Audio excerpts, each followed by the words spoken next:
Hello, everybody, and welcome to another wonderful episode of My EdTech Life. Thank you so much for joining us and making us part of your morning. So, I hope as many of you may be waking up, you're having that fresh cup of coffee. Maybe you're having some pancakes or breakfast of your choice, that you're tuning in today and you're joining us for this wonderful show. Now, depending on where you are in the world, too, it may be evening and you're enjoying some dinner, but it doesn't matter. We are here for you, and we're thankful for all of your support and everything that you have given to us as far as feedback. We definitely love that. And thank you so much. I already see some people that are already joining in. Please let us know where you're joining us from in the chat. Guys, today we have a wonderful guest. I just had a great and wonderful conversation with him prior to the show and going live. And I'm just really excited to hear this wonderful story and the work that Mr. Andre Dowdy is doing. And so, without further ado, Andre, thank you so much for being here on the show. I really appreciate you taking the time. And for many of our audience members and our listeners that may not be familiar with your work yet, can you give us a little brief introduction and your context in education or your current the current work that you're doing right now? Yeah. Hi, friends. Andre Dowdy here, straight from Oklahoma City, Oklahoma. We thunder up around these parts here, even though our NBA team hasn't done very well these last 2 years. I've been in education 21 years. I know I don't look like it at all. I mean, I still look real young here. But yeah, 21 years in the game and still going. I was the kid in the class always making the beats. Think about that for a moment, man. I was the kid in the class where the pencil or the pen was my snare, my hands was the bass, and whatever that table was or that desk, that was my musical instrument. And I got in trouble a lot because of that. Got in trouble a lot because of that. I could do the work. That was no problem. My mom's an educator. So doing the work wasn't the problem. It was after completing the work. What do? You're sitting there bored in class. And so that's where the musical instruments came into play. After getting kicked out of class so many times, one teacher came up to me and the teacher said, "You out in the hall again?" And I was like, "Yeah." And he was like, what did you do this time? And I was like, "Man, I was making beats." And he's like, "Wait, what?" I was like, "Yeah, man, I was making beats." He said, "Come with me." So he takes me to his classroom.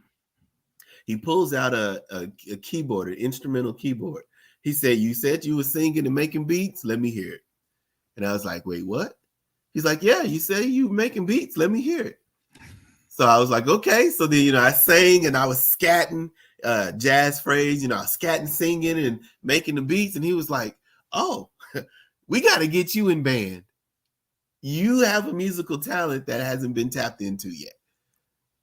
And so I was signed up for band. And little did I know that kid in class who was always getting kicked out, little did I know I could play 8 instruments by ear.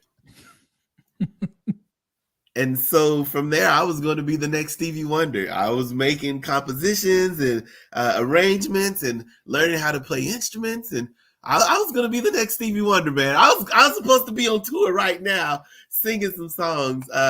Got a scholarship to go to an HBCU here in Oklahoma called Langston University, thanks with the help from that same teacher. That same teacher was like, "Hey, college, yes. Here, let me talk to some people. Let's get you some tryouts so you can get some scholarship money." And so that same teacher did it. So here I am in college, about to be the next Stevie Wonder. And then it hit me. He was my first Black male educator. It was all the way in 6th grade. What if instead of me being a music teacher or me being a musician on tour, what if I became an elementary teacher and inspired some students the same way he did me? So I changed my major and I went to elementary education. And the same way that he did for me, I was doing for students in the school. I would see the students who were making the beats and the students who are always humming and singing. And I'm like, let's lean into this a little bit. That's a gift. That's a talent. I would bring my guitar up to the school. I would bring my drum set up to the school. We would grab all of my drumsticks and flip over milk crates. And we had drum line, like all of these things that I remember wishing teachers would do for me. I got the chance to do it with these students in elementary. That's so powerful, everything that you just said, just your journey, and all it took was for one teacher, one Yes. person, one principal to find that gift that you had. Oftentimes, and we were talking, prior to the show, there sometimes teachers label students, and being in the classroom myself, it's like, oh, I always heard the when they're setting up schedules, oh, you're gonna have him, oh, you're gonna have her, Yeah. oh yes this, and oh yes that, and then once I get the kids, I'm like, I don't even know what you're talking about. I mean, these kids are phenomenal, but Exactly. one thing that you said that's very important is you got to learn to tap and lean into their gifts and find a way to connect that to your core of whatever it is that you're teaching, but allowing them to express themselves in that way. And, being able to do that, you'd be surprised how much learning and understanding the students have of the concept you're teaching, Uh, but with their own personal creative twist to it. And that's something that's wonderful. So I love that you mentioned that. That is so yeah. powerful. There's a quote that says, if you observe students, they will teach you how to teach them. And so imagine me as that student in that classroom, finished with the work, tired of going to these centers and these stations because I've done them 9 million different times after finishing the work. And so I'm making beats. And then this one teacher, this is like, hey, that's a gift.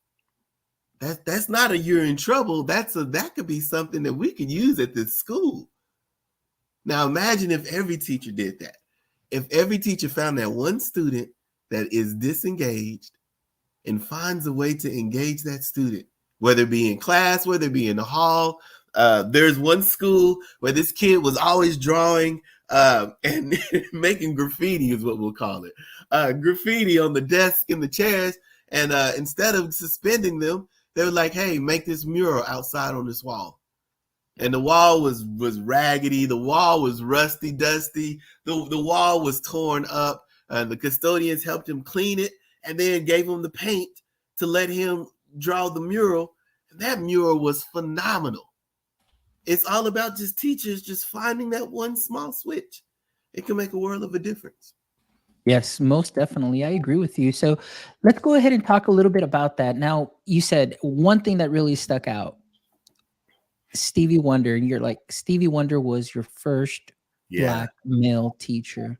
Now, Andre, where you're coming from, if you can describe, maybe the way that you grew up, and going through school. I know we talked a little story there. I don't know if you want to share that or not. And we were talking about the power of words, because again, today's topic, we're talking about getting inspired, and we're going from preschool to prosperity Mhm. instead of preschool to prison. And you're doing some phenomenal work with that. And we'll get into that in just a little bit. But I just want to hear a little bit more about the origin of all those events that led up to the current work that you're doing now. Yeah. So once again, I'm just the kid in school. So my school, Oklahoma, really don't have hoods or ghettos or have a whatever urban framing you want to call it. But it was the black side of town. It was the other side of the train tracks. However you want to name it, it was there. My school was 100% free and reduced lunch. Uh, where we had a lot of our Latinx families there. We had maybe 1 or 2% white. It was right next to a affluent community as well. And so the affluent school district on the other side of the tracks, you know that thing. But to us, it's just family. We had teachers who cared. We had teachers who didn't play. They were very firm, but they were also fair. And then at the same time, those teachers saw us in them. And I really think that's what the key difference was for that band director. He saw a kid, me, and other students in the room, and he was like, that kid has an afro like me. That kid smiles like me. That kid hums and sings and dances and walks down the hall with some swag. And those kids could be my son, my daughter, my nephew, my niece, my whomever. And I think that really does make a difference, because that teacher saw something in me, and that teacher helped me believe that I could be the next Stevie Wonder, where I could create these songs that Stevie Wonder has been doing since the age of 8. I mean, Stevie is now probably in his 60s, if not older. But Stevie still makes great songs. Like he can still bust out. You've heard all of his songs all over the world. And for him to say, hey, yeah, you could do that. It's going to take some work. And this is how Stevie does it. And so just having a teacher believe in you really does make a difference. And then, like I said, once when I got to college, Langston University, an HBCU, historically Black college and university, the more and more I sat there and thought about it, the more and more it shifted. Because, yeah, I do love to make music. And I had a CD. Man, I mean, the CD was supposed to go platinum. And you know, whatever, it didn't go. Not in Oklahoma, at least. Instead, I went education and made a difference that way. My imprint was still there. There you go. And that's so important because, I mean, all that you learned, I mean, although you learned so many instruments and you have 8 instruments, but you yourself, my friend, are an instrument. And you went into those schools and then you made a difference for many students. So tell us a little bit about your transition. Okay, so you transitioned to education. Talk to me about a little bit about your first couple of years in education. How was that for you? Yeah. Oh, yeah. So what happens is when you teach in the hood, you see a lot of people who look like you. A lot of people who feel like you, to believe like you. See the students who have some of the same mannerisms. So I used to love to see how they would try to play game on you. And you'd be like, man, no, you could see it like from a mile away because you yourself used to do that in class with teachers. And so it was a full circle moment. I remember talking to my mom and she was like, you remember all the trouble that you used to get into? Some of these students are going to get in that same trouble. Now, will you give them the grace or will you suspend them? Will you give them detention or will you talk to them? Like, there's some different ways that you can work this thing now since you have been on both sides. And so I remember my first year, I had a student, I won't name him, but he was an ED student. And he was going to have outbursts and episodes at least once a week. And you knew it was coming, you just didn't know when. And so there were lots of times that he would have those episodes. And then I remember my mom saying those exact same words. How will you give him grace? You know that this isn't, he's not trying to, this is an episode. There's something chemically imbalanced in his head, you know, and then his parents didn't want to give him like medication. They wanted to kind of just pray it out of him. And so they were a really strong religious family. And she was like, you got to give him grace because they are trying. He's really trying. He's just going to have episodes. So what are you going to do about it? And so that's year one, right? So like that reframes your entire teaching. And that's kind of how it goes into the preschool to prison, because there are so many of us as teachers, so many of us as educators, so we just don't offer that same grace, or we're not prepared for that. Knowing that that kid did hit me several times, I could have called the police on him. I should have, based on the letter of the law, called the police on him. He should have been arrested because you're not supposed to hit a teacher. But at the same time, I know that there's something wrong with him. Emotionally, psychologically. And so do I put him in handcuffs as a third grader? Is that really the right thing to do? Yes, he can't hit people. I 100% agree with that. He is not supposed to be hitting a teacher, but you know, you could see it in his eyes. Like for this one student, I could see when the episode was forming. Similar to how some people can feel when a migraine is coming and, you know, the small triggers start to happen. And then the next thing you know, the world kind of caves in on you. And then the full migraine hits. It was the same way here. You could tell when this student was starting to go down that path. So do I wait until he goes all the way down the path and then say, all right, suspension, 12 days. Oh, he's exposed. You're out of no longer here. Oh, police come in here. No. And I think that's something that we as educators really need to continue to reflect on, is we have students in our classrooms who are dealing with a lot more than just ABCs, 1, 2, 3s. And do we provide grace for them? Do we set them up for success? And when they do have these episodes, Um, do we suspend them? Is suspension really the answer? Is calling the police, putting him, her, they in handcuffs, is that really the answer? What is the best way to help these students? And for this student, the best way was not suspension. The best way for him was to stay in school. And he was shocked. His mom was shocked.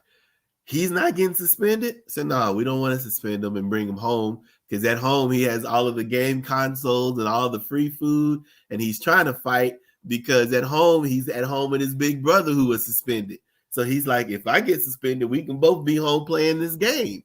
And I'm like, nah, what he really needs is some, I won't say coping, but he needs some strategy, so when that episode starts to come and starts to happen, we can calm him down just a little bit. And we worked on it. And I would love to say that it happened that fast. It didn't. It took the entire year before he figured out some of the strategies when those episodes were coming. But that's the grace that we need as teachers. That's the grace that students need. Like, do we really need to suspend people over some of the small things? And for some of those bigger things, when you know those students have issues and concerns, is the suspension really worth it? Isn't the rest really worth it? Those are some things to think about. And I'm taking all this in as you're speaking, because and I'm also going back to when I first started in education. I mean, coming from private sector, and you yourself also, going from that music track to education. One thing that I'm noticing as I've had guests on the show that pivot from private, or not non-education fields, and then they go into education fields. And I may get in trouble for this, but I'm saying, like, we have a different view of things as far as, the work with our students, how to engage our students. It's like we see things very different. And right now that you're mentioning that, I can think of many situations where there are teachers, and I don't know if it could be because, we're not trained properly, or maybe we think very different, but there are those teachers that instantly, with just one like one hum, or you're banging and making some beats and everything, immediately, go to the principal's office, like, you're a disruption, like I don't want to deal with you, like no, go. But then Yeah. there's other teachers like ourselves that are like, hey, cool, let's show me what you got, and then, like, let's make an activity out of it and tie it into what we're doing. Or, hey, create something for me in your spare time. Or we build up on that and say, hey, you know what, would you mind leading a club, or doing this maybe after school, and involving more of our classmates in this? Or, hey, you know what, how about you teach me a little bit of that too, because I want to learn a little bit about that. So in hearing what you're saying, I'm wondering, through your experience and through your lens also as well, is that something that you kind of picked up on? Because I know, I had a previous guest, his name is Matthew Woods, great guy, also awesome speaker. And he said, he told me, Fonz, people like you, as far as coming in from private sector, you know, as I walk down the halls and doing observations, I see who those teachers are that did not go through the College of Education. And then I see the difference between those that do. What has been your experience in that? Is that something that maybe through your years in education you've seen as well? Okay, so that's a yes and dot dot dot. I'm sorry, it was so loaded, but I just No. had to The reflect. reason why I say a yes and, there are so many really great teachers who went through those teacher programs, who learn that pedagogy and learn those strategies, and they can rock and roll with it. What I've seen more of is people will fall back on to what they are familiar. So if you grew up in a room or a school where you had all straight rows, and it was, the teacher basically had the ruler in his, her, they hand, and it was very fear driven of learning versus respect driven of learning, then chances are when those students become adults, they may lean on that because that's what they're familiar with. Those teachers who grew up in the silent room, I'm going to give you 900 problems to do, and you stay quiet. If you have a question, you quietly raise your hand. Or if you have a question and you need to go to the restroom, you got to hold up two fingers, or whatever it may be. Like, those rules and those procedures most times come from teachers who grew up in those stricter environments. What I love that I'm seeing nationwide, well, pre-pandemic, of course, was they were breaking free of those straight rows, and you saw more cluster seating or more free seating or more group work, more collaborative talking in school. Like I remember when I was growing up, as soon as you walked inside of that middle school, high school class, it was do this bell work, shut up. Don't say a word. Listen to what the lecture is going to be about. Figure it out. And if you didn't figure it out, it's because you wasn't paying attention. And I was like, nah, I was paying attention. I still don't get it. But the teacher's like, nope, I've already taught it. It's up to you to learn it now. And then you do your independent work for the rest of the day until the bell rings, and you can't leave until the bell rings. Wait until that bell. And then once the bell rings, you leave and go to another class, and then rinse, repeat. But now what I'm seeing is I see students walk inside the classroom and having conversations. I see it's no longer just a lecture for the entire hour. And so there is a shift in what school looks like. Another reason why I believe a lot of people believe that way is because that's what you see in movies. I mean, think about some of our classic movies that we grew up watching. All of those movies where the teacher says be quiet or shut up, like Arnold Schwarzenegger in Kindergarten Cop, and then everybody falls into line, and then everybody is automatically perfect. That's not realistic. And most of us as educators know the majority of those movies aren't realistic. It takes some time. It takes some building of relationships in order to get students to grow. Yes, no, relationships, you've hit that, that has always been part of my practice. It's just the relationships, the community, and starting off with that first, setting up the expectations and talking with them, getting to know them and making kind of like a just the rules for our classroom, Yeah. what would be the best fit, because not every classroom like is going to be the same. You're going to have a different mix of kids. So it's okay to have different kind of procedures and rules for different classes. It doesn't always have to be the same for every class and so on. Right. You just adjust and improvise, adapt to overcome. And that's been my motto always. But a couple of things that you hit on, yes, growing up, you grew up with the rows. And, there was a podcast guest several episodes ago who says, we're still teaching, and kind of in that industrial revolution style where we ring a bell, we tell you where to go. We ring a bell, we tell you when to have lunch. We ring a bell. And so it's kind of like are we prepping students for the future of work, or I mean, are we just prepping them just to go straight into the workforce and just be, those obedient busy bees, just doing what Mhm. you need to do, and you hear a bell and that's it, So those are some of the conversations that we had earlier this week too, with another colleague of mine stating, education has changed and it is changing, but there are still some of those locations and places where they still follow like, no, no, no, everything has to be in rows. Everything has to be, teacher led, guide, no And guide I on the do side. get it. I mean, Yeah. looking at it from the outside in, I get it. It's easier to comply that way. It's easier to keep Mhm. everybody focused that way. If I say, okay, these first 5 minutes is my bell work. This first five, after that, this next 25-minute block is my teaching. I mean, it's so much easier. You can just plug and chug. You can bring in a substitute. All right, substitute, 5 minutes here, 25 minutes here, another 15 minutes independent work here, leave there. It's easier to say line up in a straight line, third square from the right or the left, and walk. That's just, it makes life easier. But sometimes easier isn't always better. And as an elementary teacher, I remember seeing my fourth and fifth graders being on that second square, third square from the line, and then how they were struggling going to middle school. That was free choice, and you're being able to move about and go to the restroom here, there, and everywhere. And I remember having conversations, our school with the middle school, saying, what can we best do to get our students ready for your middle school? And they were like, these kids come to the school two straight road. They don't know how to interact because they never had those chances. And so that was good reflection for us as elementary to say, we need to loosen that up. All right, students, you've got a 5-minute break. During this 5 minutes, you can take a water break. You can go stretch your legs. You can walk in the hall. You can take a restroom break. I mean, how many elementary schools do you know are actually doing that?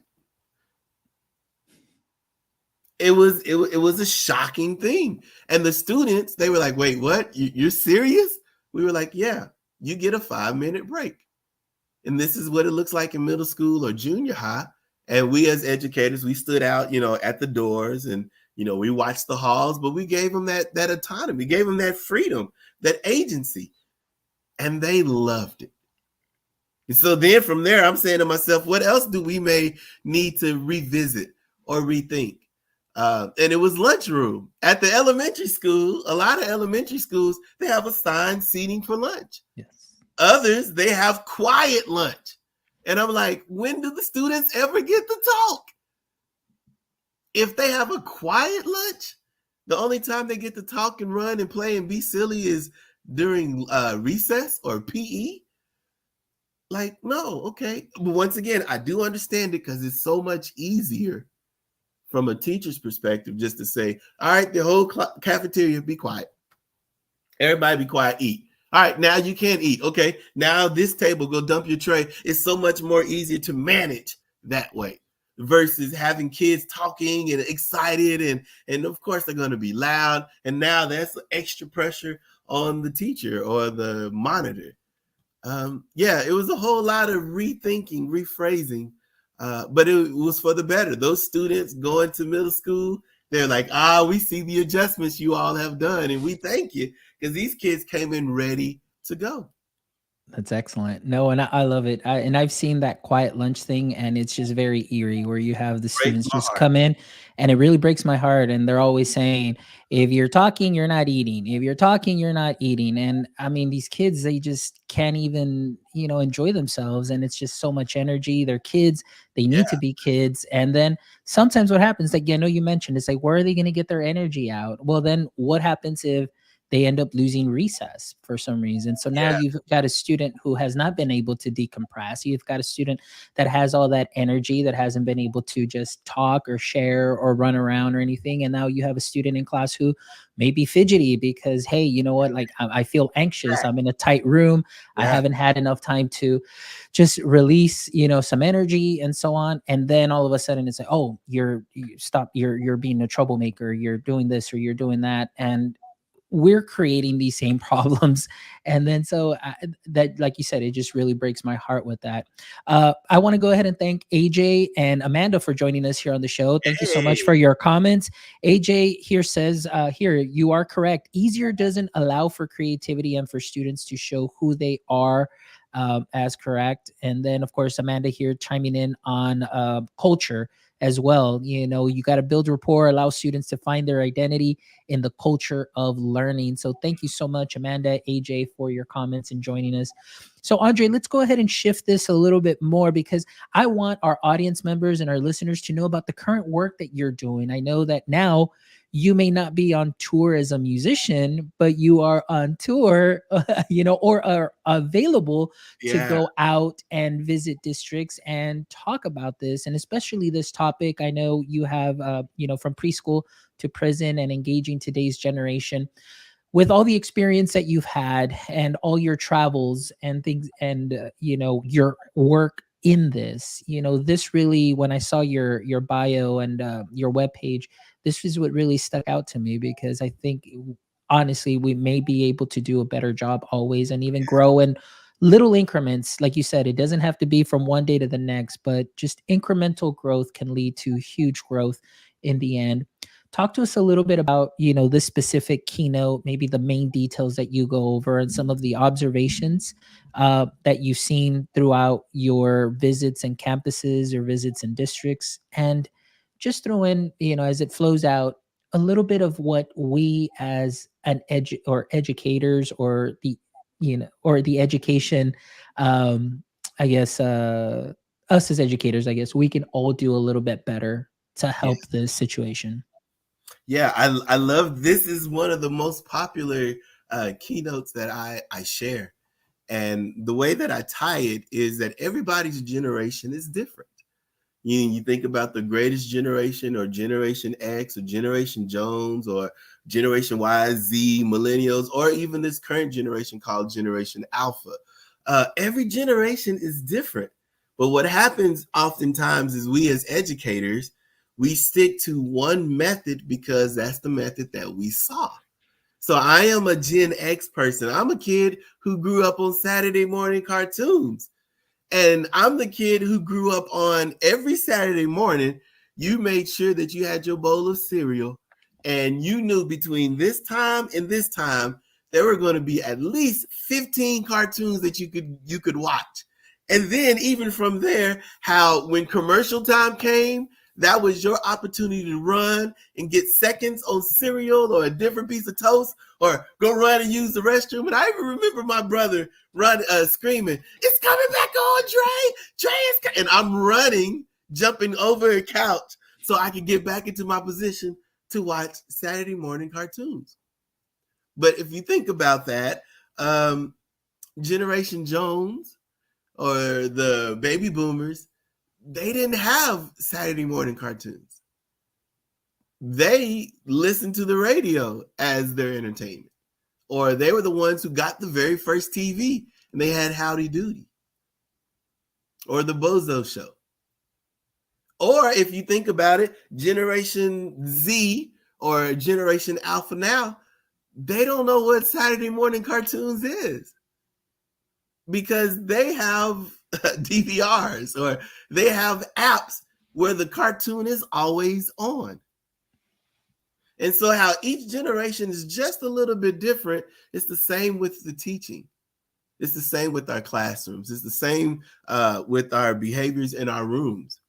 For some people, they were strict. And if you said shut up, that was considered a curse word, depending on what part of the country or the world you live in. For others, shut up is just as normal as any other phrase and word. And it's just different generations like that. And then when you add and include some of the biases that you grew up with, whether they be implicit or some of the racism that you grew up with, whether you didn't know that you were being racist or you did know and you were still being racist, when you throw all of that together, plus the industrial complex of what school looks like, when you put all of that in one pot, that's how we get from preschool to prison. There is a reason why so many students love that first day of school. Have you ever watched students on the first day of school? They iron their clothes the day before. They want to make sure that fit is perfect. They are walking up and down the halls with a swag you have never seen. But by that third week, fourth week of school, they're over it. They don't want to go to school anymore. It's the same in elementary. If you think about it, those kindergartners, those first graders, when they come to your schools, they are in love with school. They can tell you everything about their day. But for some reason, by the time they get to third grade, fifth grade, eighth grade, 10th grade, a lot of them hate school.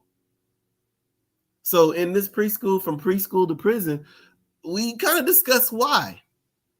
And a lot of it comes with the biases of the teachers or the structures that are unfair for some and more geared towards others. Like, for example, I'll share with you here. I wrote them down here on my computer. These are suspensions and arrests that have happened in school in America. These are some of the reasons why these kids got suspended or arrested. Here, I'll give you just a few of them. The first one, not breaking up a fight. A student was arrested for not breaking up a fight. Another one, a kindergartner was put in handcuffs because he had a temper tantrum. Got the police, got the handcuffs out, put him behind his back, escorted that kid, put him in the police car over a kindergarten temper tantrum. Here's another one, arrested. They were playing the Fresh Prince of Bel-Air on their cell phone. Now, this is a story all about how that song got a person put in handcuffs, arrested, and escorted out And you can find all of these on Google. You can just do a quick Google search. And another one, taking a picture of discolored water. The water didn't look clear. The water didn't look clean. The kid pulled out the phone, took a picture of it, suspended. So now we have to ask ourselves, why? And that's where the rough conversations really come in. And that's the work that I enjoy doing. That's the work that I'm seeing so many of our educators are doing now. It's no longer just about the ABCs, 1, 2, 3s, and curriculum. It is now we are pulling back these layers and we are discussing, why are we suspending so many students at this rate? Was it worth arresting a kid because they played the Fresh Prince of Bel-Air? I'll give you another one. The student was suspended because he accidentally took milk that was free, went through the lunch line, left the lunch line, forgot his milk, went back to get his milk, picked up the milk, walked out. They said he was stealing. They called it larceny. So now what I'm loving is that so many educators are saying, wait, time out, there's something wrong. And the reason why I'm sharing all of this is because there is a stat that says 68% of the people in state or federal prisons, they don't have their high school diplomas. And then the other stat behind that is that for every one suspension in 9th grade, it doubles their chance of not finishing high school, of not completing that goal, which then ties right into the 68% of the people in state and federal prisons not having a diploma. So when we pull back these layers and we start to do a self-check, self-reflection for us teachers, us as administrators, what policies do we have in place? What procedures do we have in place that are unfair? There was one school where they suspended a kid because his dreadlocks or his natural locks were too long. And they wanted him to cut them clean like the side of my head. And you say, wait, what? But then you allowed everybody else at the school to have long hair. Wait, what? Let's have a conversation on that.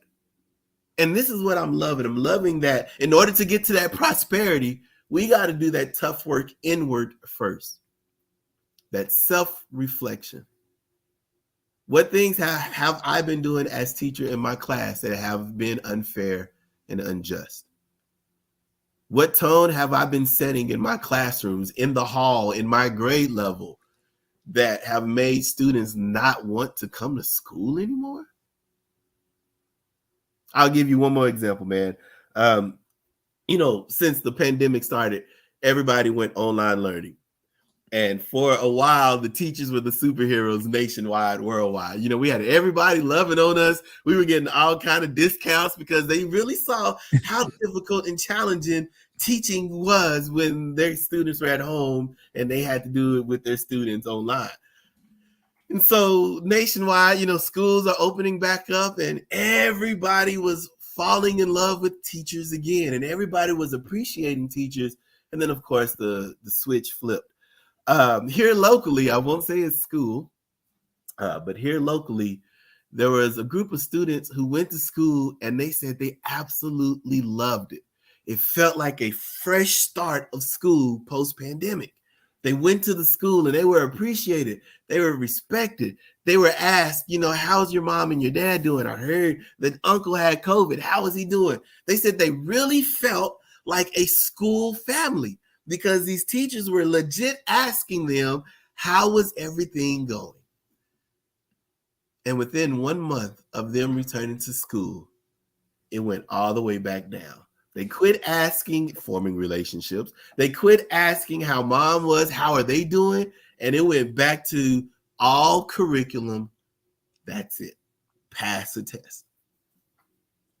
And based on what this one student shared with me, the student said that you could tell that the culture of the school went from way up here to way down here.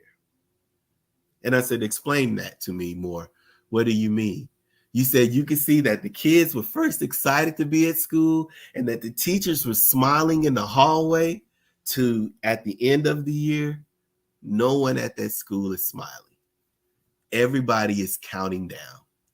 Oh, we got 12 days of school left. Oh, there's 18 more days of school left. Oh, I cannot wait until so it's just and that makes us think, what happened? How do we get to the prosperity if our mindset is still prison based?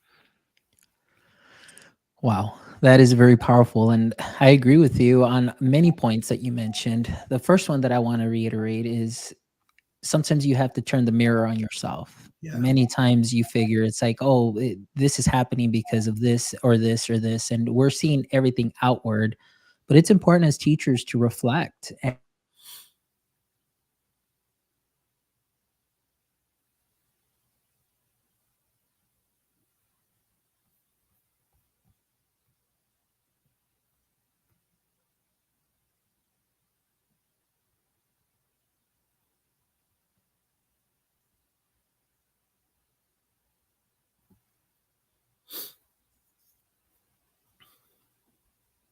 All right. Sorry, Mr. Andre. Sorry about that. Looks like we got unplugged. We good? Yeah, All we good. right. Hey, tech happens. Yeah, it happens, man. But anyway, so what we were saying is that self reflection. It's very important as teachers to reflect on what we may be doing. And I know earlier, prior to the episode, we talked about how the power of words that teachers have, certain things that we may say that may stick with a student from that moment on Yeah, throughout their career and or throughout their through their educational journey, and it may not be always a positive thing. yeah, Teachers labeling students and saying, oh, you're going to have that kid, and oh, you're going to have that kid, that you're already setting up that other teacher who's going to have them for that year, maybe just already with that mentality. So mm-hmm. there's certain things that are within our control that we can do better. One of the things, like you mentioned too, is when we came back from pandemic, the whole thing was SEL, do this, do this, do Yeah, this. It probably that they probably did that maybe for one day, some teachers, because they're used to, they came back, they're back in their comfort zone, and it's go time curriculum. We got to start from day one because I got to finish by this because I got to yeah, get you ready for the test. And you're absolutely right. You started off with smiles day one, week one, and now everybody's just, we want to get out. We want to make sure and start fresh again.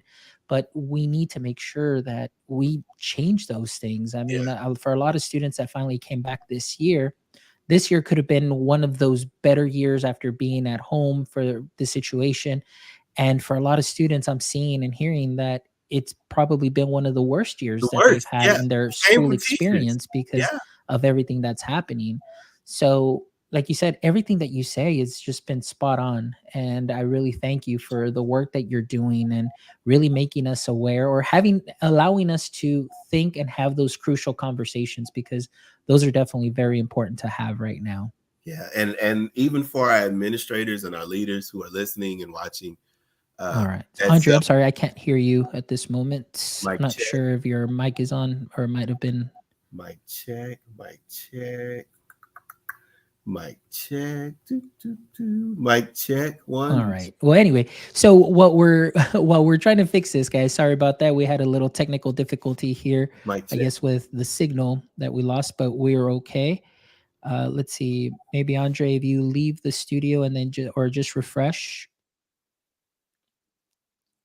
Mic check. All right. But so what Andre was saying, guys, is just very, very important that we have these conversations, because we definitely need to make a change and we need to do better at what we are currently doing.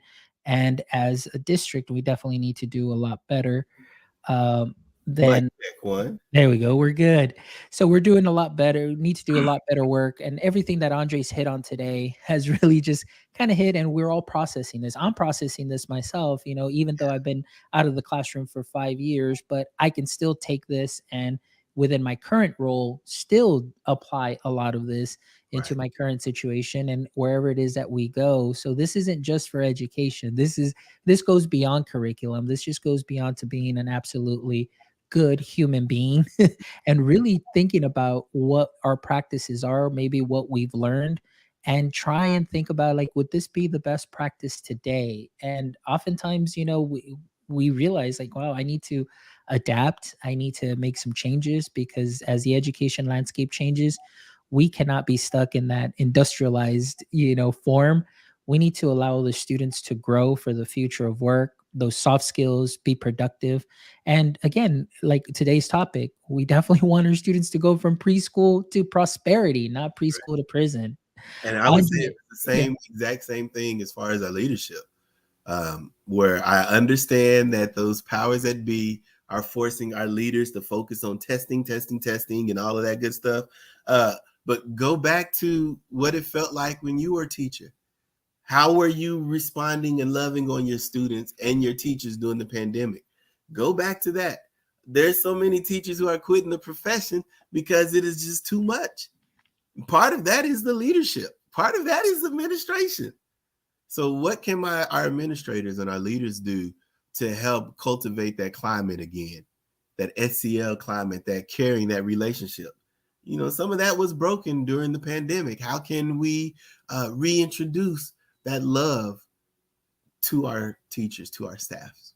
Nice. Well put there, Andre. Thank you so much for sharing. And before we wrap up, Andre, this has been just an amazing conversation. It's been one of my favorites so far, too, out of all the episodes. I mean, I have many favorites, but this one is just really just hit different.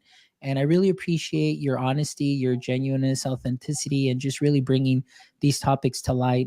For many people, or many educators, this may be something difficult to talk about or even just to think. And again, turning that mirror on oneself oftentimes can be very difficult for a lot of us. But I really thank you for the work that you have done in the classroom, the work that you're currently doing right now, also taking these messages on the road. Like I mentioned, 8 different instruments, but you, my friend, are the instrument. And so I Appreciate thank you that you're being used in this way to go out there and have these conversations. But before we wrap up our episode, I always like to wrap up with 3 questions just to kind of close out, on a lighter note and everything like that and having some fun. So Andre, my first question to you, my friend, is this: in the current state of education and what you're seeing, and I know we talked a little bit about that or a lot about that today. Maybe I may not even need to ask this question, but I'm going to ask it anyway. But what is your current kryptonite? Okay, so every time I hear this phrase, I melt literally like kryptonite. I feel like Superman or Clark Kent, and I just can't. Is when I hear people say, especially our principals, administrators say, learning loss. Oh, we got to catch up because during the pandemic, it was learning loss. And I'm like, who are we catching up to? It would be different if just the state of Oklahoma had COVID. We did not. The whole world had it. And so focusing on that learning loss, just teach. Just get our students to learn. Yeah, yeah, I Quit agree. thinking, that right there. Yeah. Yeah. Woosah. Woosah. I agree with you 100%. I have a great friend and administrator, Josh Tovar, who said, look, this whole learning loss thing is like COVID put everybody on an even playing field. Even playing field. Everybody went through the exact same thing. Yeah. Now, there may be schools that may have been more resilient. So, but that should tell you a little something then again as well. Turn the mirror on yourself and on your practice. And if you're seeing some of these schools that are being a little bit more resilient, well, what's going on there? But yeah, there was absolutely that learning loss phrase is one that just it's Yeah. just cringeworthy. And And just a like you said, I mean, there's some educational equity concerns that we all know about. Like we get that too. But for just to say learning, we need to yeah, catch these kids up 3 years in 4 months. No, that's not going to happen. no, not Come at on. all. I love what Amanda says here. She says we lost the standardized version of learning. I love it. Yeah. Yeah, and then AJ here throwing in, it says it's not the admin that say learning loss, it's the outside world blaming schools. Yeah, Yeah. you get to see that too as well. All right, Andre, next question. If you can have a billboard with anything on it, my friend, what would it be and why? Ooh. All right. So go with me on this one. I would put on the billboard, America is messy. Period. And then under it, hashtag that is all. Under it, hashtag that is the truth. under it, hashtag that's the tweet. There you And the go. reason why is we in the elementary sector, anytime we teach on social studies or history, man, we've got America looking just absolutely amazing from before 1619 all the way to 2021. And what our students found out during the pandemic, what we are finding out, what we continually to see on social media and online is that it's not just as easy as black and white. There's a whole lot of gray in our American history. And for whatever reason, we are not teaching it that way. We're teaching that Columbus is such a great person, but we're not teaching the real part of who Christopher Columbus was. And so our students at the elementary level are learning all of our great American history heroes never having flaws. And that's not the truth. And so I would put America is messy. We still need to teach it anyway. Yeah. There you go. All right. Very powerful. Thank you, Andre. And the last question to wrap up, Andre. And I know I just found out in the pre-chat that you yourself also are a podcaster. So this question fits in perfectly in line It with does. this show. So now, Andre, if this was your show currently today that we are taping, and I was a guest on your show, what would be one question you'd like to ask me? Yes. So my podcast is called See What Had Happened. And that's just sharing stories and education from the good, the bad, and everything in between. So the question I would ask you is, what is the funniest story that you've ever seen inside of school? Ooh, the funniest story I have seen inside of school. Oh my goodness. Okay. Well, it's like it's with me involved in it. And so, okay. So here we go. So I'm a science teacher and, did math, social studies, but we're covering science and we're covering chemical change. So it may not be so funny. It just depends. My principal kind of thought that it was a little funny after the fact. But so we're going through this lesson, and of course, in our school, in that particular campus, in the lab, we didn't have quite the materials that we needed. So went out, to the dollar store and everything, bought some materials, and we, going through this lesson. So I get one of those little like cricket lighters and things of that sort, like you lighting up the barbecue pit, had aluminum foil, had chocolate, had all of these things because we were talking about heat and chemical change and all that stuff. And well, I so happened to buy some sugar cubes too as well. So here we are experimenting.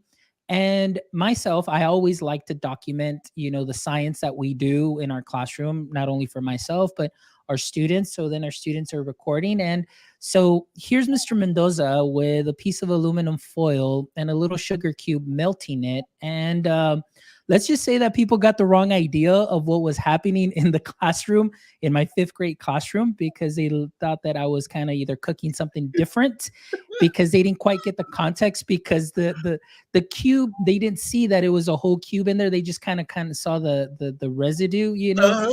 and so that goes up on social media, and then all of a sudden I get my principal knocking on my door. He's like, Mr. Mendoza, I need to talk to you.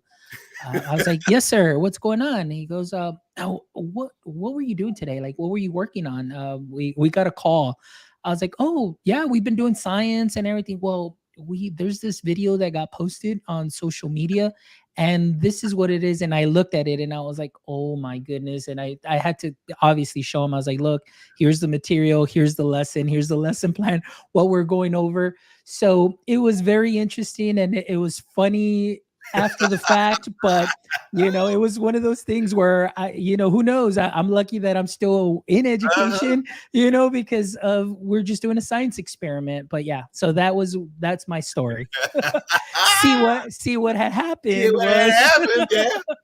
Anytime you hear see what had happened, you know it's about to be a good story. That was a good story right there. Oh, Andre. Well, thank you so much, Andre. You've definitely made my morning just great. You just brought so much joy. And then obviously too with this conversation, it is a serious topic, and I thank you so much for making it or bringing it to a level for all our audience members to really see, to really dive deep and, reflect on this conversation, because it's something that's very important. As you know, we do need to make a lot of changes in the education landscape. But I thank you that you are out there and you're advocating for students. You're, helping teachers understand and making a change, my friend. So thank you for the work that you are doing. And I hope that you have continued success in what you're doing, bringing these messages to current school districts.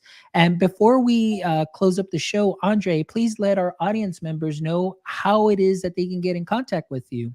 Yes, there's only two of us in America. Andre Dowdy. One of them's in New York. The other one, me, in Oklahoma City. So you can find me on whatever your social is.